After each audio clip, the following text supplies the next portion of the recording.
Welcome to Zero Perception, our Dungeons and Dragons 5e podcast, with your host, Andrew Shadrix, as DM Andy. Our party consists of Harry Dingle of Barry, a bugbear barbarian played by Jesse King, Lonak Snowstriker Mavone, a Goliath warlock played by T.J. Stewart,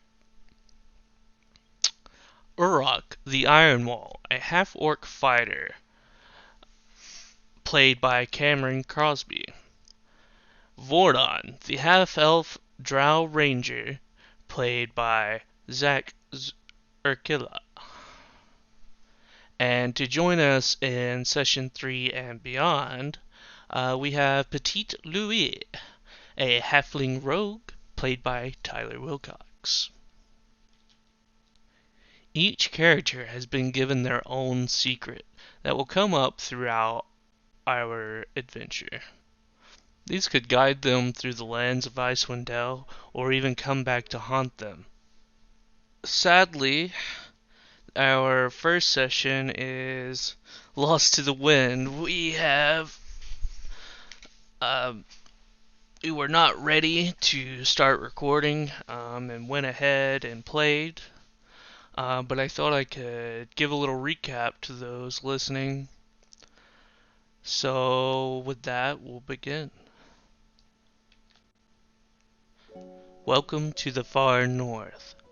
North of the spine of the world and west of the towering Ragged Glacier is a frigid expanse few dare to explore, let alone inhabit. These icy lands of windswept tundra recently became locked in a perpetual dark winter without reprieve. Auril, the Frost Maiden, the divine embodiment of winter's fury, has withdrawn to this cold corner of the world to live among mortals. Further, she has cast a terrible spell over Icewind Dale, to detriment of most of its denizens. Each night before midnight, Auril takes to the sky on the back of a white rock and weaves her spell, which manifests as a shimmering curtain of light, a beautiful aurora that illuminates the night sky and fades before dawn.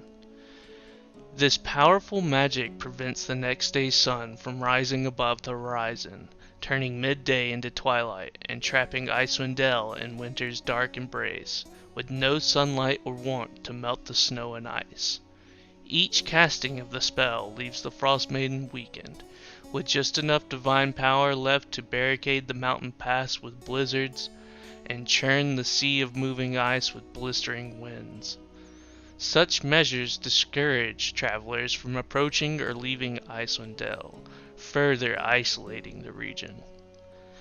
Icewind Dale has thus been trapped in a different reality from the rest of the world. For though the sun never rises over the Dale, it continues to rise everywhere else. The people of Icewind Dale know Auril's wrath when they feel it, and they have a name for the unending winter she has inflicted on them. They call it the Everlasting Rime. No one understands why the Frost Maiden has imposed her will in this way, or why the other gods refuse to challenge her.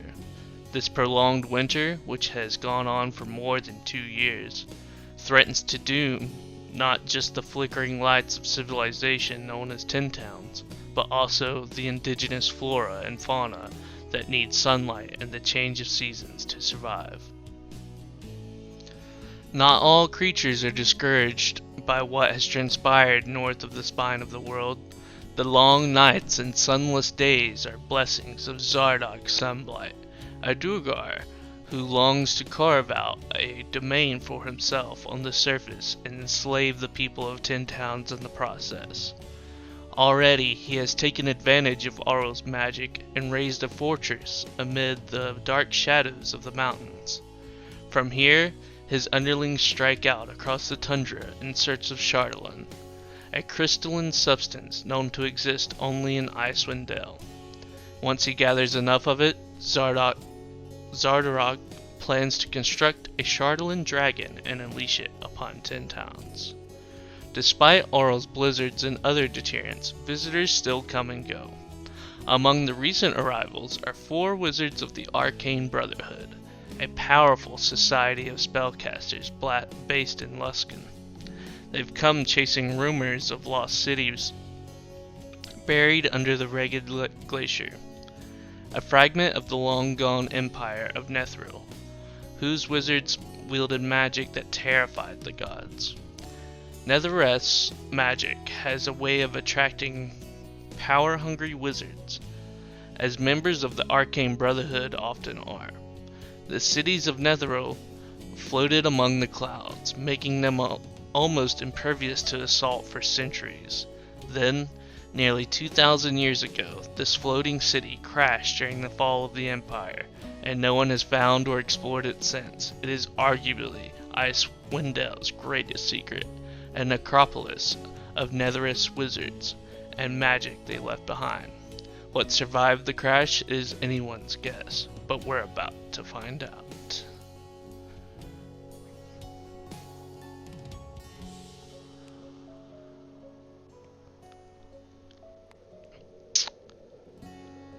The world is set in the Forgotten Realms. It is one of the high fantasy populated by elves, dwarves, halflings, humans, and other folk. In the realms, knights dare to seek out the crypts of the fallen dwarf king of Delzun, looking for glory and treasure. Rogues prowl the dark alleyways of teeming cities such as Neverwinter and Baldur's Gate. Clerics wield mace and spell in the service of their gods, questing against the terrifying powers that threaten the land. Wizards plunder the ruins of the fallen Netherrealm Empire, delving into secrets too dark for the light of day. Bards sing of kings, queens, tyrants, and heroes who died long ago. On the roads and rivers of the realms travel minstrels and peddlers, merchants and guards, soldiers and sailors. Steel-hearted adventurers from backcountry farmsteads and sleepy villages follow tales that take them to strange, glorious, faraway places. Good maps and clear trails can carry even an inexperienced youth with dreams of glory far across the world. But these paths are never safe.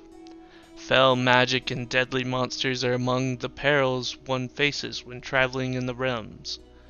Even farms and freeholds within a day's walk of a city can fall prey to monsters, and no place is safe for the sudden wrath of a dragon. Icewind Dale, featured in this adventure, is located in a region called the Far North, which is dominated by the Spine of the World, a range of sky-scraping snow-covered peaks.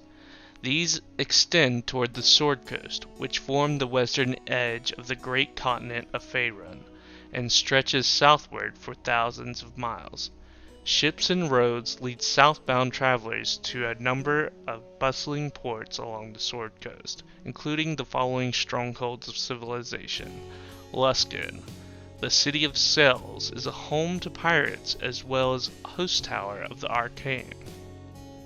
Neverwinter, the city of skilled hands, slowly being rebuilt after it was nearly destroyed by the eruption of Mount Hochnau. Waterdeep, the city of splendors, is a seaside metropolis where people from all walks of life gather behind high walls.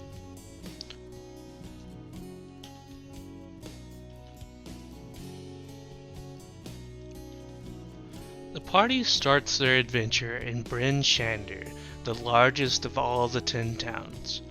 The first stop for most visitors to Icewind Dale, a walled town perched atop a cold, lonely, wind-lashed hill. Bright lanterns suspended over narrow streets twist in the wind and add flecks of color to the town's otherwise drab surroundings. The friendliness in this settlement has dwindled of late. Aural's unyielding winter has greatly reduced the number of visitors to Bryn Shander, and local trade is suffering for it, eating away at the local sense of humor and goodwill. Still, there is no safer place in Icewind Dale to spend coin on or spend the night. The walls of the town stand 30 feet high and are defined by two concentric rings of upright wooden poles, the gap between them filled with dirt and rubble. The outer ring of poles rises above the top of the wall, providing a rampart for defenders stationed on the wood-planked walkway. The wall's hinged gates are 15 feet tall and can be barred from the inside with iron-banded wood beams.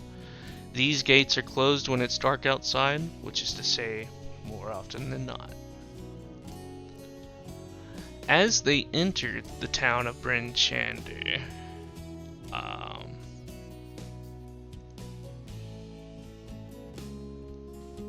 they were approached by 3 frostbitten shield dwarfs. 3 stocky figures bundled in cold weather garb stumbled towards you. They have snowshoes slung over their back and ice picks fastened to their belts, and 2 of them have thick beards. The third holds up a gloved hand and says through a thick wool scarf in a raspy voice, "Well met! I'm Runa, and these are my friends Korux and Storn. We need help, and you look capable."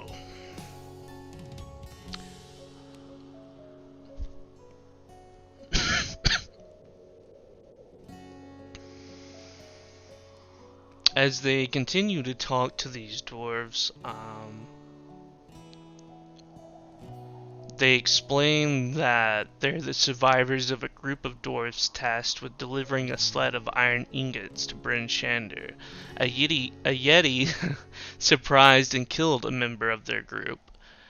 The rest fled as the Yeti tore Ubak limb from limb. They offer the party a gemstone worth 50 gold pieces, the friendship of dwarves in Icewind Dale, and some snowshoes. So...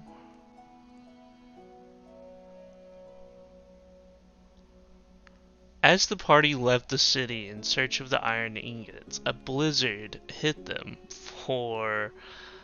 Unfortunately, I rolled max dice, and the blizzard lasted 8 hours, in which one of our characters had no dark vision.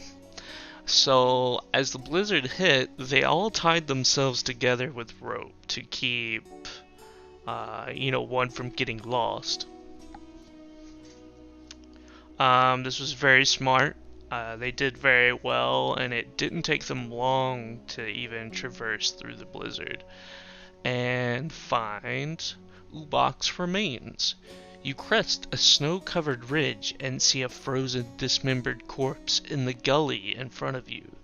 Snow covers some of the gory bits, but the headless torso and severed limbs are visible.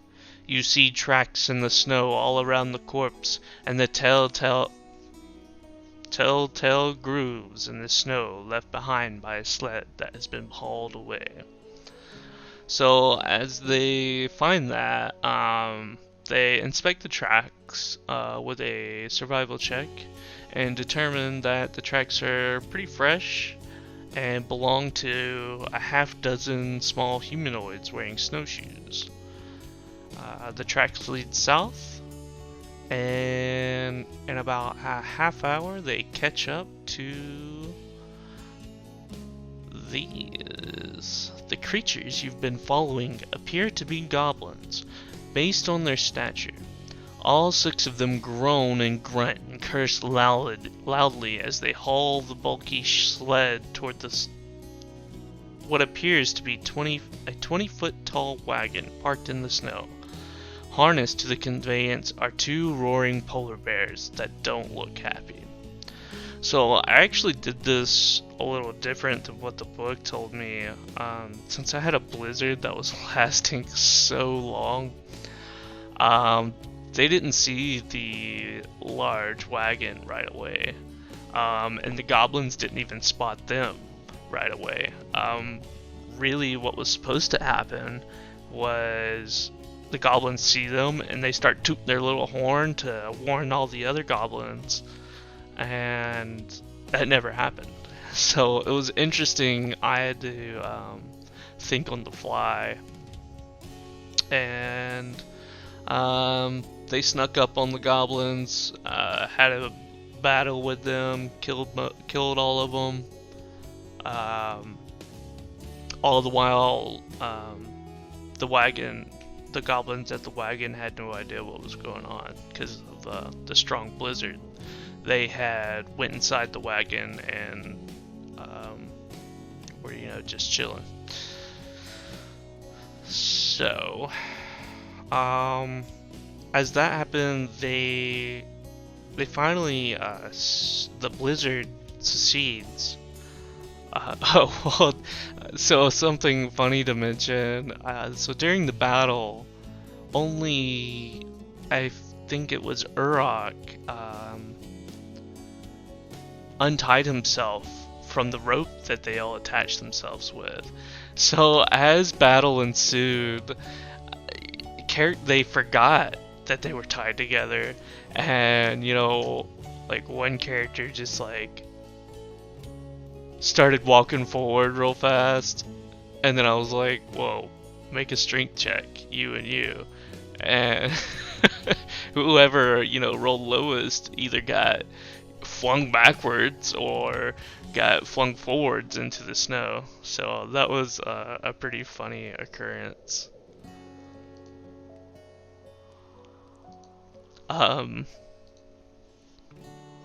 But after that, they see the large wagon pulled by polar bears and a different looking goblin.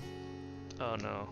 They snuck up on the wagon. And as they they just like opened the door, and the goblins are like, "What the fuck?"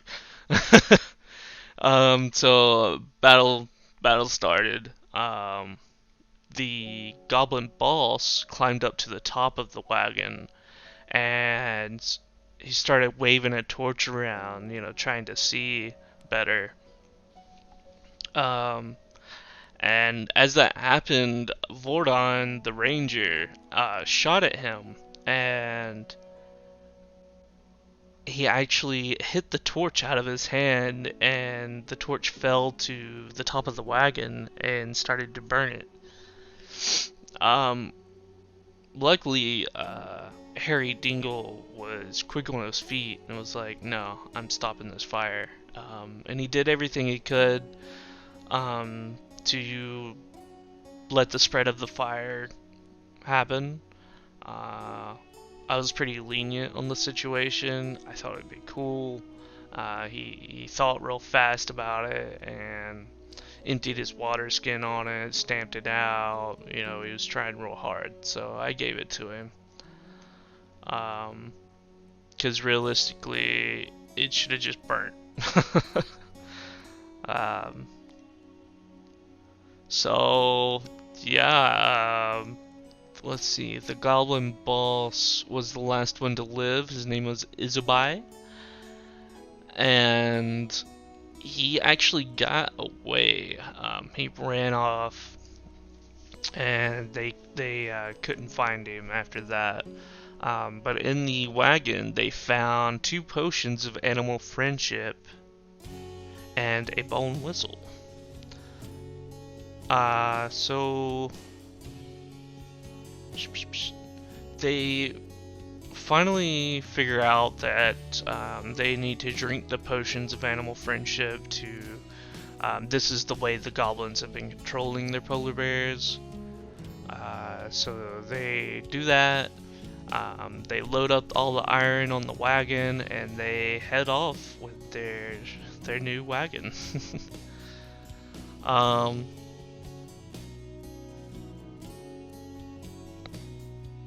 Let's see about. There were no random encounters. As they get back to town, the guards are like, whoa, what is that? It looks like a goblin wagon. They're very suspicious, and the characters shout out to them, that it's them, let us in. So they pull their cart through the town. People are just like, whoa, what the hell? Like, this is wild. We've never seen anything like this, you know? And so they meet up with the dwarves. They get a reward. I gave them all 1 gem piece each, which is 50 gold. They went shopping. And by that time it was late and I was wrapping up the session. But later, before session 2, I got together with Jesse, Harry Dingleberry, and we did a little private roleplay. He was the one that went and parked their new wagon at the stables. And so as he went and did that, we had fun.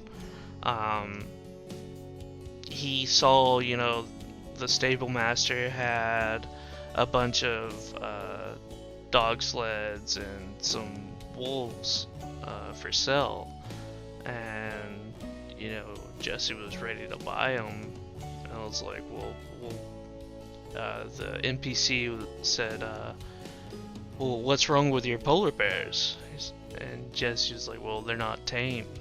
They're wild polar bears. They're tame for now, but so I did a little. I made it to where the stable master slash dog sled groomer guy taught Jesse how to kind of tame the polar bears and, you know, teach him how to use his bone whistle and, you know, tell him, you know, how to feed them, and so they'll appreciate him and know that it's him. And they'll answer to him instead of having to drink a potion every time. If you take care of them, they'll probably like you. So Jesse did a really great job with that. He's been keeping them fed. He's been making sure, you know, they're taken care of every session now. So it's really good to see that. But after that, that was pretty much wrapped up.